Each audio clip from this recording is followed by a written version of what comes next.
Hey, this is Ron, and welcome to Bush Stories. Bush Stories is going to be brought to you by StandingWolfArchery.com. We make everything by hand using materials that only support other American and Canadian small businesses.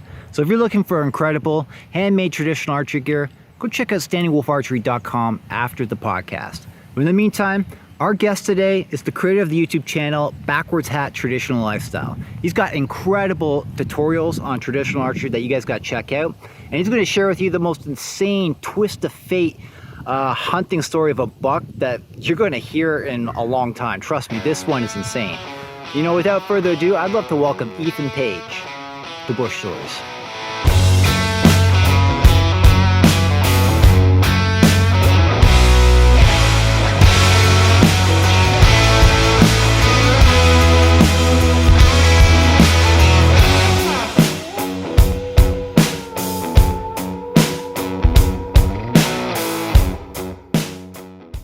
And, without further ado, I'd just love to welcome you to Bush Stories, Ethan. Ethan. How's it going, man? Glad to be on.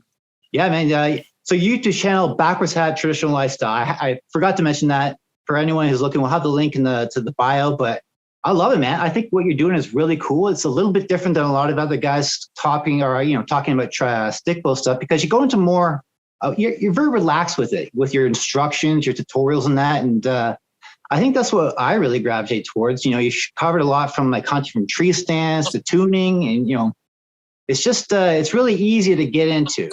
It's just that's what I personally love about it. And where did you start off with it? Like, how did you get into? You filmed some other things with hunting related too. You've covered some hunts that weren't trad related, but like, what got you into necessarily hunting? What got you into trad? And what's the backstory? How'd you get into everything? Well, kind of come from a hunting family. My dad, I just kind of always remember him hunting from as long as I can remember. All the men in my family were hunters. So as far as the cultural aspect of it, I really didn't have a chance, I guess you could say. Everybody ends up finding their own way. But as far as the culture I grew up in my family, the men hunt. So there was something to be said about that, and not all people are so fortunate. So I feel fortunate having had that opportunity. But growing up in the rural Midwest, specifically Northeast Missouri, where I live, it's obviously predominantly whitetail, chasing whitetails and turkeys in the spring. That's pretty well the order of things. And I think as far as what I could say is a hard memory that actually bit me with the bug. I was probably 4, something like that, years old. And the house that I currently live in is my great grandparents' house, one of the houses that I grew up in, spent most of my childhood in with my great grandparents.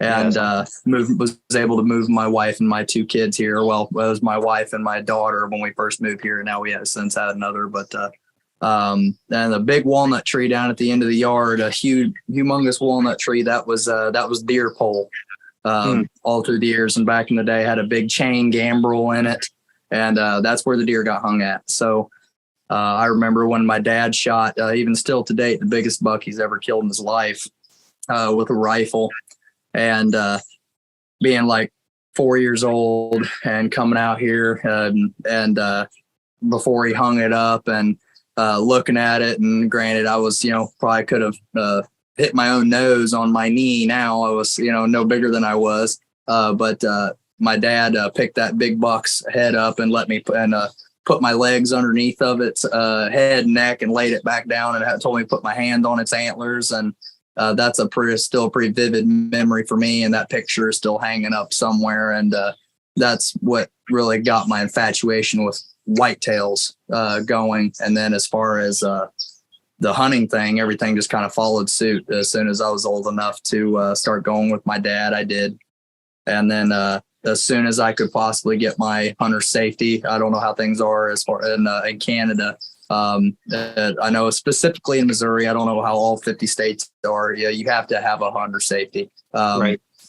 And so as soon as I was old enough to get that, I did. And I went hunting that fall. Nice. And start hunting youth seasons with a gun, and was able to be successful through all my youth seasons or whatever, deer hunting and stuff. And it just kind of the natural order of things. So one thing leads to another. But that kind of encompasses how I got started into deer hunting and the hunting part of things. But as far as archery is concerned, my dad, he wasn't much of a bow hunter, archer necessarily. He shot some bows and had some recurves and stuff at the house because my great grandpa, which I'll get into here in a second, that from the house that I have now, he was like, that's funny, being able to know your great grandparents and somebody like him. He was Superman to my dad growing up, and then for the first 13 years of my life, he was Superman to me. That's awesome. That's cool. He got my dad into hunting, into hunting, but hunting legitimately, and shooting bows and stuff like that. So he always had like an old recurve hanging up here at this house, and I'd listen to him talk about his old stories, like the first deer season in Missouri, what it was like to hunt back in the 40s and the 50s, and big bow fisher. That man was a fisherman through and through, so he did a lot of bow fishing. And I inherited his recurve that he had, nice. And I still have that. It's hanging up pretty well back in the basement where it was, where I always remember it being. But I would listen to his stories and listen to him talk about, he killed deer with a recurve, and killed deer with a bow. And then my mom's dad, my grandpa, on that side, he knew I was, all about hunting, and as a young boy, influential, or easily influenced, he was a big time hunter too. My mom's dad, he lived in Montana and worked all over the country and stuff. So the guy killed everything. And I think he even killed a bison. He was fortunate. He was able to kill a bison back in the day, and he has that bison head in his house. And awesome. So he's the kind of guy you sit and listen to everything he says. You're just like, And but he bow hunted, and he, even up till he couldn't pull a bow back anymore, he always used a crossbow or whatever. So he's like, if a kid, your age is hunting deer, you need to have a bow and arrow too, and shoot a bow and arrow. So he actually got me. I don't know if you remember those old. This one wasn't a bear, but it's kind of like the old little Bear kids compound bows that are camouflaged with basically solid plastic wheels. Yeah. He got me one of those from an auction, and like I said, it wasn't a bear. I don't even remember what the thing was, but it could have been a Hoyt. It wasn't a Hoyt. It was some like off-brand thing. I want to say it was like a Rampage or a Fire something, or something like the Fire Eagle. I think it even had the name Eagle in it. Now that I say Fire Eagle, I think it had the name Eagle in the name. So Golden Eagle. Golden Eagle. It was like a Golden Eagle or something like that. I think that sounds right. And it was like 25 pounds, most of the thing could possibly, And I don't know how I didn't blow that bow up from the time. And it had the metal sight with the little metal pins that you unscrew and slide them and tighten them back up, OG. And that's what I learned on. And I shot that thing until basically, strings were probably going to blow up in my face at some point in time. And then it just kind of moved on from there. My mom and dad got me a better bow for Christmas. And ever since I got that little bow in my hand and had the outlet to be able to go outside, at a target and put a sight on something and shoot, watch my arrow fly and hit it and move sights around and all that stuff. I just enamored with it and bit with the bug and just never gone away. But it's long-winded, but that's kind of the full synopsis that brings us up to speed now. Yeah, that's awesome. It's kind of like inevitable that you would have to be hunting. I mean, you're actually super lucky, man. Like having role models on both sides of the family is just, that's amazing. It's a lot of people. I never had, none of my family is hunters, and just, you got to learn sometimes the hard way, but having those kind of like those guides, those people that encourage you, you're super fortunate. That's amazing to hear. Really cool. Yep, I consider myself tremendously fortunate in many aspects, and a lot of stuff that's contributed to life as well. My grandpa that lived here, my great grandpa, and I call him Nanny and Pawpaw to me. They born in the 20s, lived through the Great Depression. He was in the Navy during World War II, and he was in the ministry. He was a pastor for over 60 years. And so to have people of that kind of wisdom and influence in their life, and kind of life experience and all that readily at hand, even though we all have regrets in life, but one of mine, and it's hard to call it a regret because I was young enough that, a stupid kid, I asked stupid kid questions, right? But that I wasn't forethinking enough to ask some of the important questions about life from people who've experienced it all, like the greatest generation had. That's some stuff I wish I could go on back and ask to this day. But as far as just the way they lived their life, they still live very strongly. And, a lot of my family, they're very influential. So yeah, it's tremendous blessing, and for sure. And I definitely don't lose sight of that. And what I had as a child, it was a big deal. Oh yeah. So would you say that, what was the deciding factor to getting into actually start to filming what you're doing? Because like I said earlier on, what you're doing is really cool.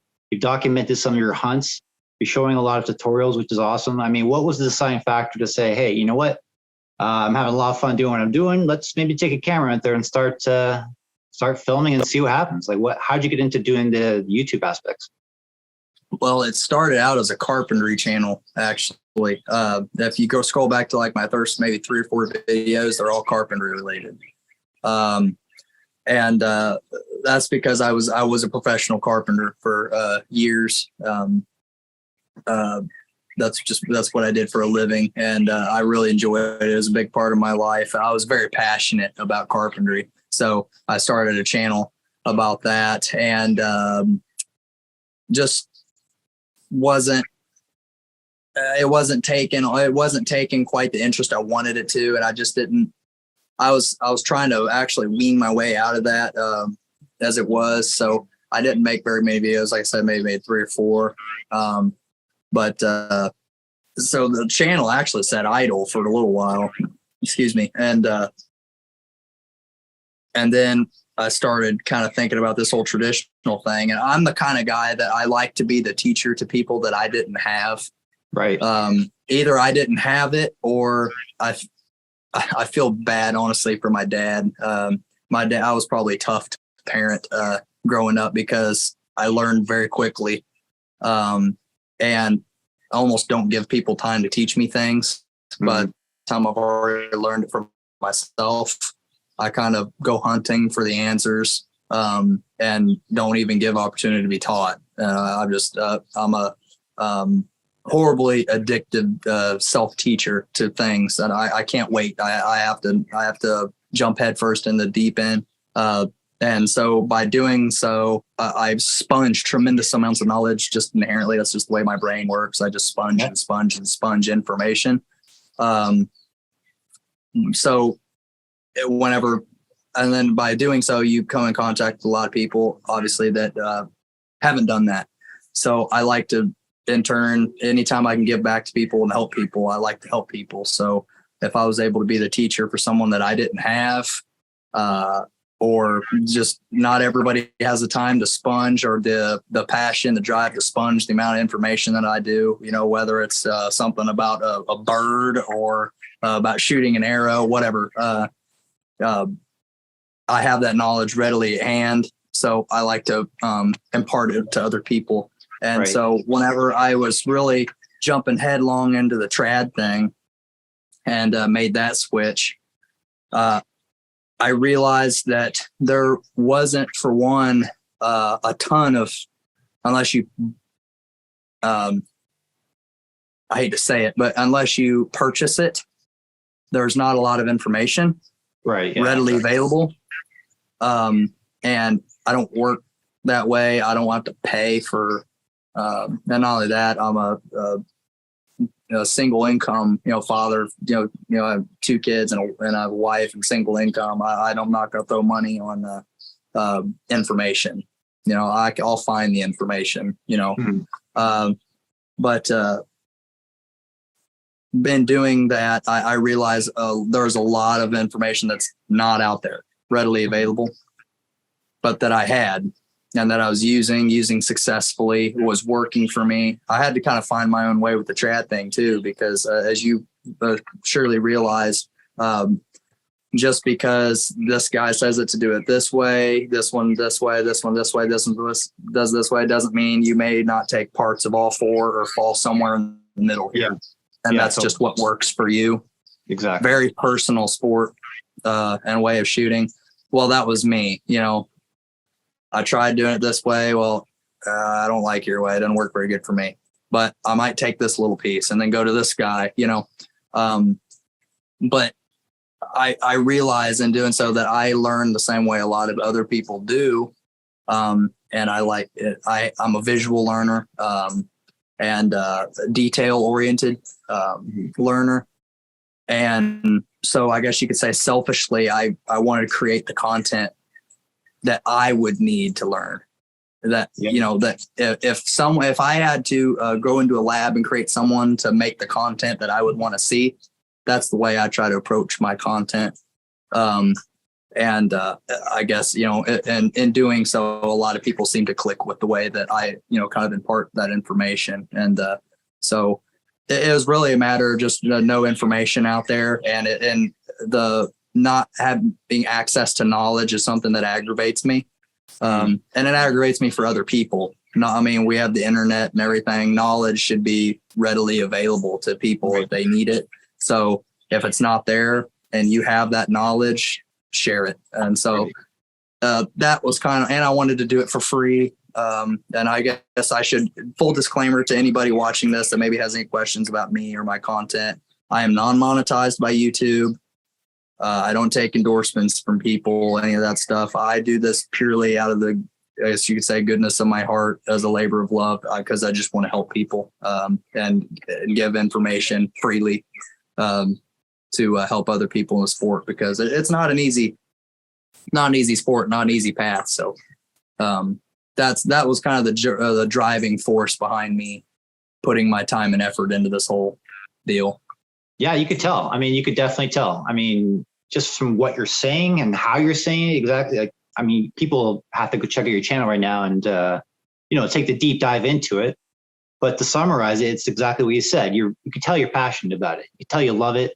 You can tell your experience. So, all these factors are what makes someone want to watch it. What makes it easy to take, like you just said, the best aspects of what you're trying to show, make it repeatable. And then, it's up to the person to apply it how they ever really want to apply it. But I think you're doing a great job with it. I love it. It's really great. Well, I appreciate it. I really do. That's my goal. So it's good to hear. Well, it's paying off. It's paying off. That's what I like to hear. Yeah, man. Well, kind of going more into the hunting aspect of things, you've taken your camera, you've shown some pretty cool stuff. Not to obviously spoil it on your behalf, but like you said, being in the Midwest, you got whitetail, you got turkey. What could you run by, maybe, because it's obviously, as of this video and as of this recording, you guys just wrapped up your turkey season. We're wrapping up our turkey season. So turkey's obviously in top of mind for a lot of people. What's your process for getting ready? What's your process for going out there for basically taking out a bird? When you're taking a bird out of the woods, what's your process to get from start to beginning? What's your technique? Just in general, or specifically with a bow, or with if you're going out with a stick bow, okay. What's your setup like? What's your gear like? And what's your thought process about what's the objective? Like, how do you go about it? Well, first and foremost, before anything, tremendous amounts of practice and training. If confidence, all the way to the middle, whether it's the middle of winter, middle of summer, you're just trying to hit the spot you're looking at. Confidence plays a tremendous role into everything about what we do as far as traditional archers. If you go out there accepting that you're going to miss and that, this probably, I'm not in the mood. This probably going to be a great shooting day. You better believe you're going to have a garbage day on the range because you've already accepted it. Your mindset is already, I'm not going to shoot well. So setting your mindset in the right place, good practice, good preparation, good training to have confidence in yourself and your equipment. Because, you can have the best camo, the best setup, best everything. But if you fall to pieces at the moment of truth, then, what's the point? You've missed the most important factor. So, lots of practice, and I like to shoot at whatever I'm planning on hunting. So if I'm hunting deer, I shoot at a cardboard deer or my 3D deer or whatever. Turkeys, I shoot at a 3D or turkey or cardboard cut out of a turkey. Getting your mind and gear with what you're trying to hunt. So the preparation obviously starts months beforehand. And then as far as my approach, we'll just say my setup. Last year I hunted a lot in the blind. I started out hunting no blind, and people go back and watch that hunt from last year at the bird at 8 yards. That was a no blind setup. I had nothing. I had birds behind me, in front of me, staring through me at each other. That particular situation was a non-ideal setup. It would have been, obviously it would have panned out if the bird had put its head behind its fan. It would have played out pretty well, but I've gone blind, no blind. I'm kind of back to no blind and just wearing a leafy suit and brushing in. Turkeys have the best eyes in the woods, bar none, but they still fall into that same category, if you will, with everything else of out of sight, out of mind. Yep. So if you put yourself out of where they're concentrated, focused on, put yourself in the shadows, brush in, break up your outline, put yourself around, trees larger than yourself. That's the only way you're going to be able to get away with anything, but it's pretty doable. So I'm kind of back to that. I'm kind of back to the whole no blind thing. This season, I actually ended up taking a 5-gallon bucket with a swivel head seat on it, to use to be able to rotate and move around without shuffling my feet a lot and scooting my butt and stuff like that. And as far as the setup was concerned, I didn't kill a bird with a recurve this year, but as far as the setup was concerned, it worked really well. The bucket seat, or the 5-gallon bucket with the swivel seat, I'm a big fan of. And it gives you the kind of the height off the ground and the mobility to not worry about putting a bow limb into the ground or something like that. So that I like. I mentioned the leafy suit. Especially whenever I'm having to try to draw a bow and let birds get really close, I wear my leafy suit for sure. But any other time, I don't worry a whole lot about it. I usually always wear the leafy suit top, but if I'm bow hunting, I wear no blind. I wear the tops, the bottoms, the whole rigmarole, hood up, everything. And then as far as calls are concerned, I used to be the guy that took the vest with everything that you could possibly put in it. And I since take 2 or 3 mouth calls in my box call, and that's about all. And the only reason I take a box call is so that I can use 2 in conjunction with each other to sound like 2 fired up hens. Oh, nice. So very minimalistic in the stuff that I take. I try not to take any more than I absolutely need, but that basically is the all encompassing. And then as far as the setup, that's the one problem when it comes to hunting with a stick bow, hunting with a blind, anything where you're going to be stationary is with Easterns in particular, other subspecies, not so much, but if you want your best odds of success, then you've got to get in their bubble. And a bubble on an Eastern, I consider to be well within 150 yards. Basically, you're giving them the opportunity to have no choice. You're a smoking hot, fired up hen, less than 150 yards away. I got no choice but to come check you out. Yeah. That's usually the secret sauce for Easterns, because they're such aggressive birds and notorious for slipping in quiet, not wanting to make a lot of noise.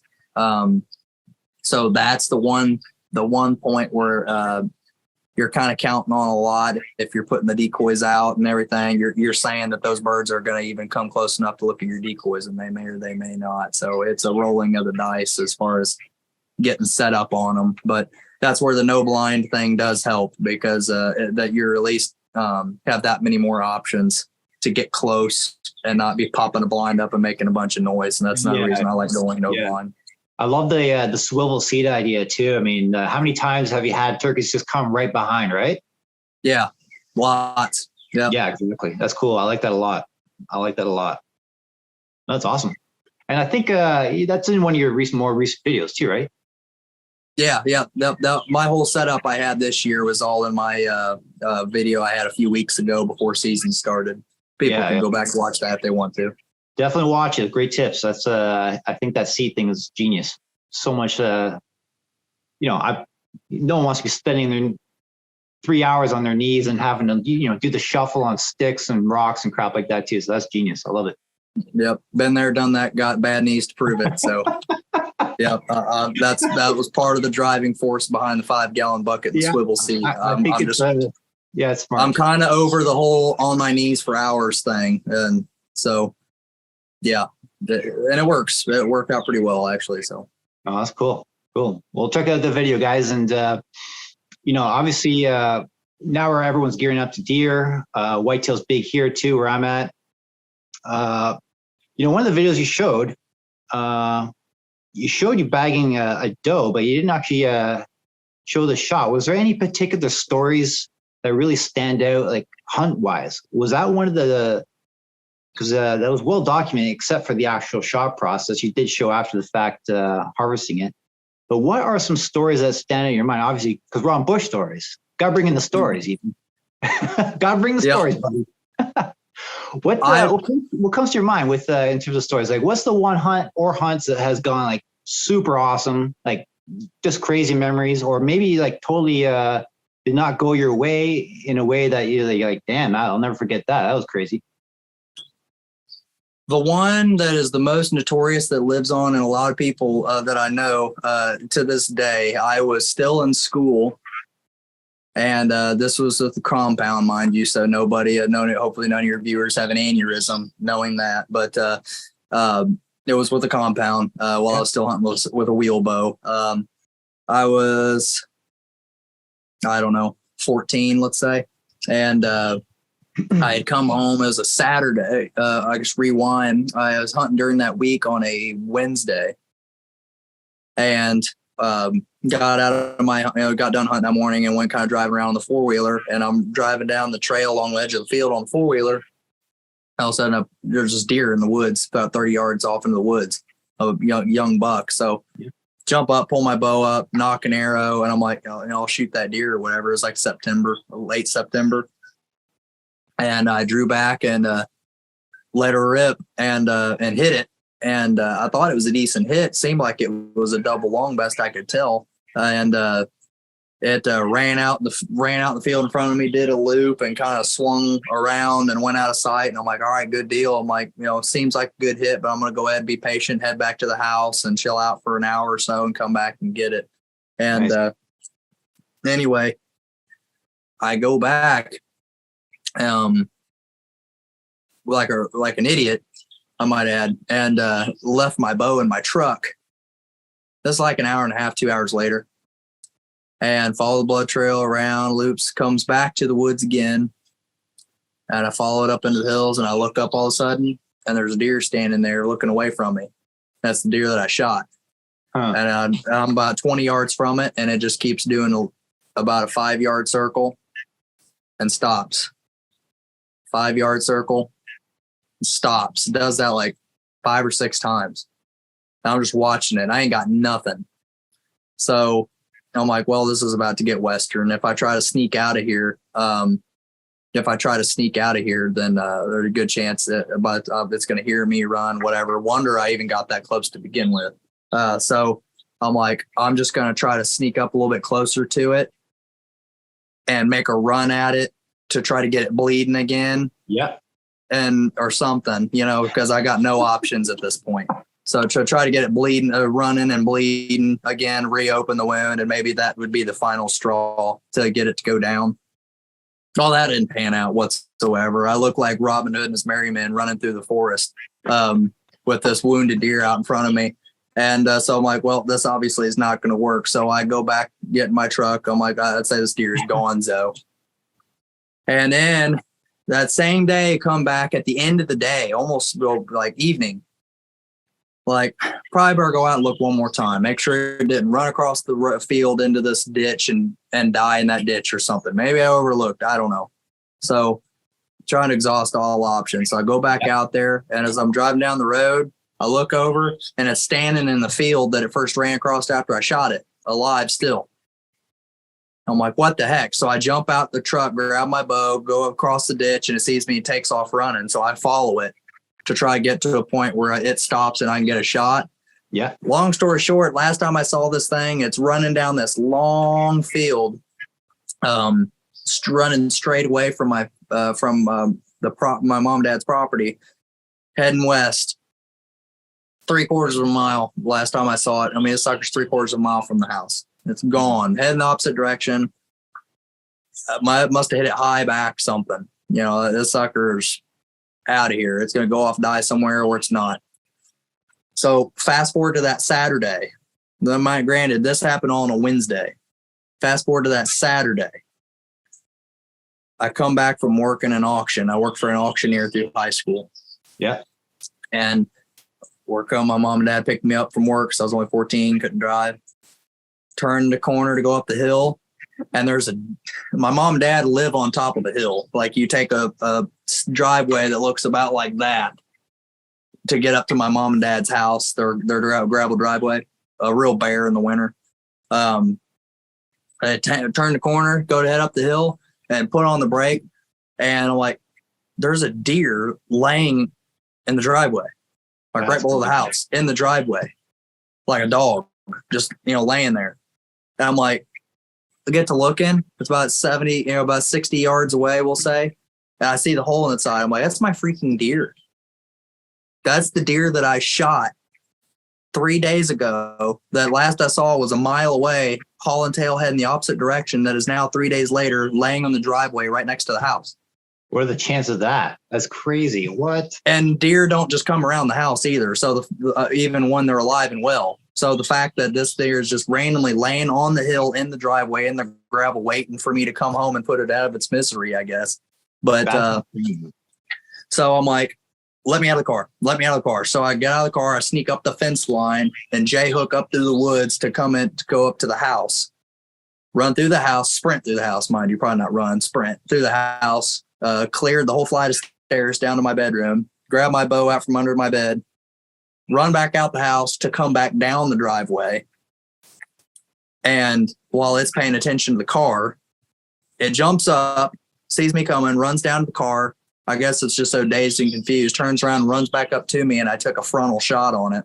Yeah. I had to run down in the woods and died. Dude, that's badass, man. That's crazy. That's insane. I couldn't make that story up if I wanted to.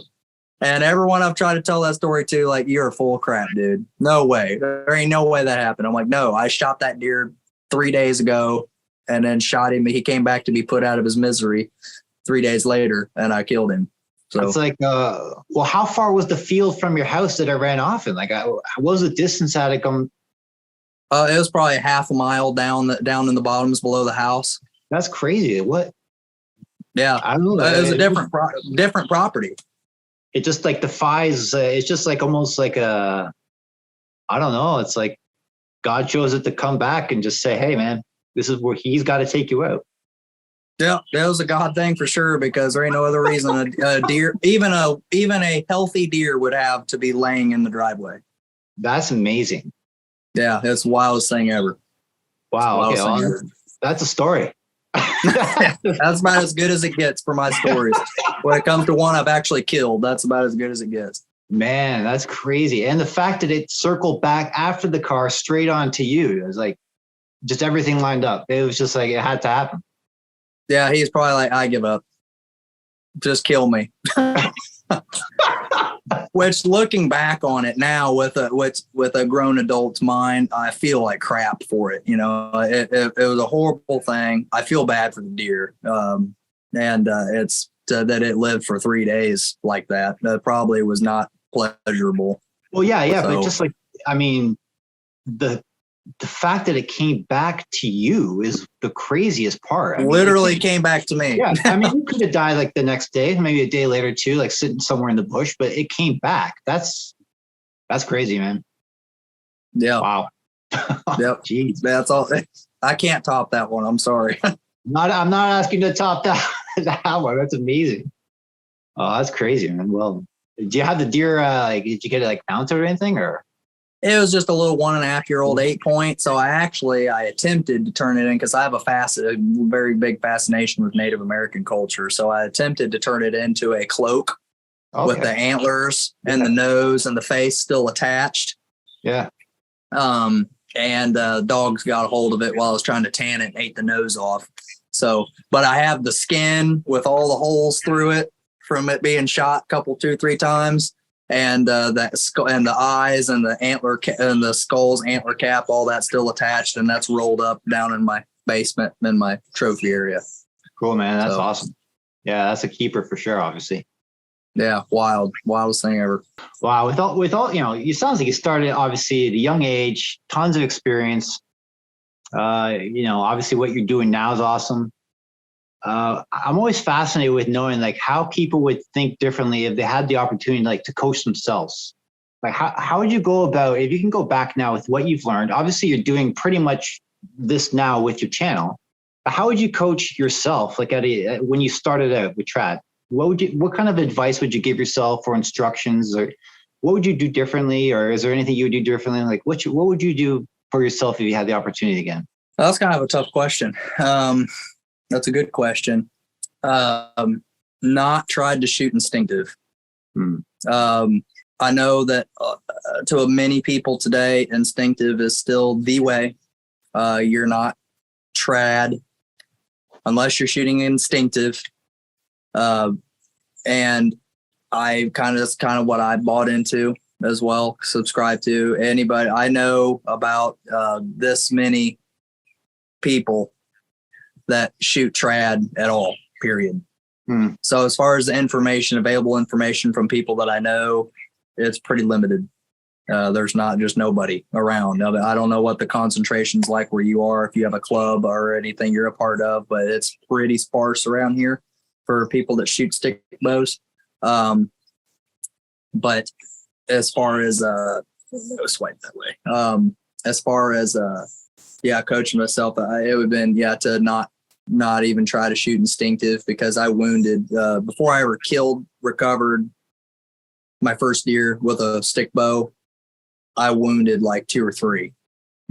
So persistence and a stubbornness to want to do it paid off in the end, I guess you could say, but it was at the cost of me thinking that I just had to shoot instinctive and having to begin with early on. I didn't even know aiming was a thing of any kind with a stick bow. But even after I knew, I still kind of stuck with the instinctive thing. So yeah, that would probably be the biggest one. And I probably would have gained a lot of ground a lot faster if I had, and maybe killed those deer that I had shot and wounded. And the first deer that I actually shot, killed, recovered, was not a shot to write home about. I recovered it quick, and tagged that deer, but it was less than to be desired as far as the whole thing plays out. That would probably be the biggest one. And to like I said, no one person has all the answers. I put a lot of stock. I put too much stock into only 1 or 2 people, what they had to say. And it kind of led me astray a little bit from where I'm at now. Yep. So to have sought more broad amount of information from a more broad amount of people rather than, just 1 or 2, But yeah, that's about it. Other than that, I've been pretty pleased with the way my journey has gone and how I've been able to kind of map everything out. But yeah, that's a good question. Yeah, I haven't really given that one much thought, but yeah, that would probably be my best answer. Yeah, that's pretty cool. I think you're right. I mean, here's something to actually think about. Do you think what'd you take from those shots, those instinctive shots, those first two? Were they successful harvests? Did you say or? No. The one that I could say that I actually shot it, killed it, and found it. It was like a week later I found it. But did you take anything from those other two tries though? Was there something that you said, well, you know what, maybe if I did it a little bit differently the next time, like was there something in your mind say, you know what, this something's not quite gelling with how I'm going about this? Yeah, that I needed to shoot a compound. But at that time that I needed to just shoot a compound and we'll leave the stick bow hanging at home. But mostly, I don't know, because at the time that's not really where my mind was. I wasn't giving it that much thought back then. Like back then I was just trying to shoot a deer with a recurve. I wasn't putting a lot of thought into science. I was just kind of practicing and make sure I could kind of hit what I was aiming at and hunting. Right. Totally different me then than I am now, I guess, would be the response to that. But yeah. Now though, my takeaways was that I was trying to shoot instinctive and I wasn't picking a spot, aiming at it, nothing. I was just like, looking at a deer and pulling back a string and shooting at it, sort of a deal. Right. That would be the the now to then, comparison. Yeah, I guess so. I mean, even at the time, right? There's no real way to replicate, even with practice, the pressure. And you got the adrenaline. You can't. Yeah. It's impossible. You can't replicate that unless you're actually doing it. You're running through the motions, and even screw ups, as shitty as they can be. I mean, everyone does it, but there's just so much to learn for if you think about it after the fact, right? Yeah, and I've had many. I will be fully candid in saying that I've lost more deer than I care to mention, just due to the fact that I was homeschooled all the way through. So as far as my whenever I talk about the amount of experience that I've gained, still being, I would say fairly young. I'm in my mid upper 20s at this point, but people have to realize that, whippersnapper, whatever. I killed my first deer with a bow whenever I was 11. And I've hunted religiously every year since. And I'm not bragging. Like, again, this is just the availability that I had to hunt as a younger person. I've killed a deer every year since with a bow. Right. So since my first year, because I could go before school, I could go after school. I burned my stands up. If I was awake and breathing, I was in the woods. So with that, with the power comes great responsibility. So, there was a lot of trials and tribulations that I had to experience in the woods, because my dad was working, so me establishing myself where I am now and the experience that I have with hunting whitetails, came with lots of highs and lows. But I think that's a lot of people. But as far as the amount of the deer that I shot and wounded, one's too many, but there were several, through that learning process, which is very unfortunate. It makes me sick to think about to this day. One of them was a nice buck, but yeah, the mistakes have been plentiful. I am not without mistakes of any kind. I've made many. But fail forward, as I like to say. So yeah, I like that. That's cool, man. Well, I want to give everyone a chance to check out your stuff. And, like I said earlier on, I'm loving what you're doing on YouTube. I'm loving what you're sharing on Instagram. the cool shot challenges and everything are awesome. Super fun to do. And I love seeing you guys, hit those difficult shots day after day. Where can people find you online? You can find me on my YouTube, Backwards Hat Traditional Lifestyle. Quick little story behind the name. You're familiar with YouTube, and up to this point, that the viewers may not be. If you don't stick to your topic and your content, YouTube punishes you. So if I tried to I'm big on bushcrafting. You probably see some of my videos. I try to drop them sparsely throughout because, for one, they don't like to put them in the algorithm. And so I won't say that people don't like them. People just don't get to see them. Yeah. And people may not even get notified that they're getting posted. I don't know. YouTube claims they don't do that, but I know for a fact that they do. But by saying traditional lifestyle, that allows it to be a little bit more all-encompassing. So if I want to get off script of my channel a little bit, it's able to get in the algorithm, but people should theoretically still be able to see it. So whenever people see the traditional archery on like my merchandise, or maybe hear someone else say Backwards Hat Traditional Archery, or just Backwards Hat Traditional or whatever, it's kind of, whatever. But that I have to do that on YouTube, or else it's too specific and they just throttle my content and it doesn't get circulated. So that's where, the likes, the shares, the subs, and I'm sure you probably battle that as well. A lot of people watching that aren't subscribing.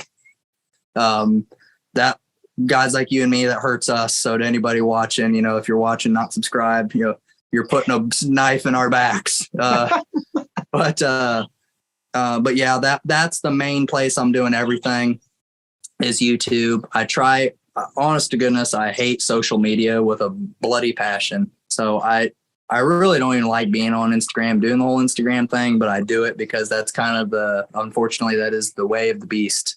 Yeah, I hear you, man. Nowadays. I hear you. So if you want to grow your stuff and have your name out there, and you're not doing the Instagram thing, you're kind of asking for a lot, unfortunately. I try to stay more engaged on Instagram now than I have in the past. Hopefully one day I can, if the YouTube gets built up big enough and can create some other outlets of communication with people, I might axe my Instagram again. That's a hope. Maybe one day I'll be able to get off of it again. But over on Instagram, it's Ethan Page, or Ethan_Page, BH Nation. And people can find me over there as well. That's where people can see the Broken Arrow podcast, cold shot challenges and stuff like that going on. Well, for those watching in the future after this post, Ethan's no longer on Instagram, and thanks to your support and your subscribing, he's growing his channel pretty tremendously, man. So. Yes. Yep. I like that. That's putting good energy forward. I like that. Yep. So sucks to be you guys, but I'm no longer on Instagram. Oh, that's awesome, man. Ethan, I really appreciate you taking the time to do this, man. Like I said, no problem, big fan of your work. Everyone watching or everyone listening, go check out his stuff. You're definitely going to get a lot out of it. So I really appreciate it. Yeah, no problem, man. It was an honor to come on and do this with you and get to know you. So. No, you're the best, man. I really appreciate it. And I hope you have a great rest of your day. You too, man. Thanks again.